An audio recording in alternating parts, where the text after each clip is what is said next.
He gave the world knowledge. He built his empire on brutality. He was Andrew Carnegie. The immigrant, who became the king of steel. A man who preached the gospel of wealth while his workers lived in poverty. Was he the greatest philanthropist in history? Or the greatest hypocrite? Truth 1. He wrote the book on giving back, while taking everything. Carnegie famously argued that the rich are mere trustees of their wealth, obligated to use it for the public good. But this philosophy emerged after he had amassed his fortune through some of the most exploitative labor practices of the Gilded Age. It was less a gospel and more a justification. He championed his philosophy in an essay called The Gospel of Wealth, presenting a moral framework for the super. Yet, at the very same time, the men who fueled his steel mills were facing wage cuts and brutal 12-hour workdays, while Carnegie sat in his opulent mansion, crafting elegant sentences about the duty of the rich. The reality for his workers was a world away from the high-minded ideals he wrote about. This wasn't a philosophy born from compassion during his rise. It was a carefully constructed rationale after he had already reached the peak, an attempt to sanctify a fortune built on the backs of his laborers. Truth 2. He built a firewall of deniability. The year is 1892.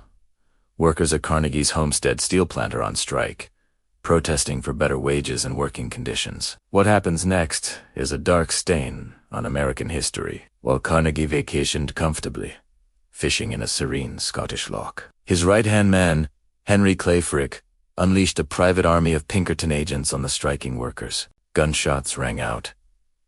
Chaos erupted. Men died fighting for a fair wage. The event became known as the Homestead Massacre.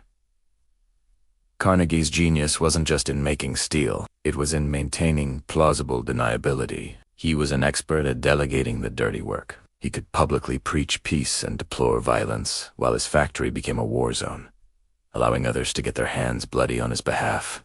This masterful act of distancing himself protected his image, even as the empire he commanded was stained with the blood of his own employees. Truth 3. He mastered the art of cashing out. By the turn of the 20th century, Andrew Carnegie was at the absolute peak of his power. He dominated the American steel industry, but he was also a visionary who saw the future, and that future was consolidation. He understood that the era of individual titans was ending, and the age of colossal corporations was beginning. So, in 1901, he made the biggest deal of his life. He sold his entire company to the legendary financier J.P. Morgan, who then used it as the foundation for the new behemoth, U.S. Steel. The price tag, a staggering $480 million. To put that in perspective, that's equivalent to over $400 billion in today's money. This wasn't just retirement, it was the most profitable exit strategy in history. With one signature, Carnegie freed himself from the grit and grime of industry, securing an unimaginable fortune and clearing the way to focus entirely on his next, and perhaps most ambitious, project. Crafting his legacy. Truth 4.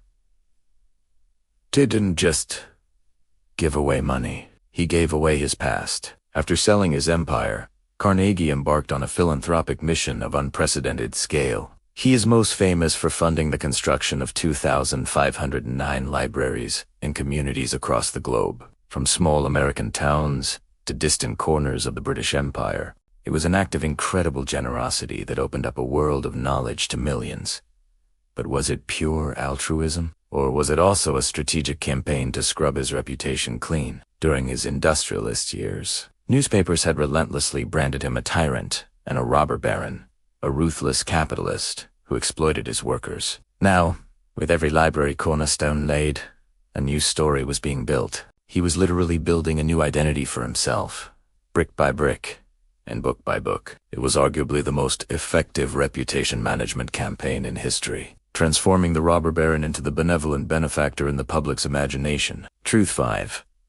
His drive was fueled by a deep, psychological conflict. To understand Carnegie, you have to understand where he came from. He was born into poverty in Dunfermline, Scotland, and arrived in America as a poor immigrant boy with nothing but ambition. He lived the ultimate American dream, rising from a bobbin boy in a textile mill to become one of the wealthiest men the world has ever known. But that incredible journey left him with a complex and heavy psychological burden. It was a mix of immense pride in what he had accomplished, but also a profound guilt. He could never fully shake the memory of the poor boy he once was, even when surrounded by the unimaginable opulence of his later life. His philanthropy wasn't just about giving back to society.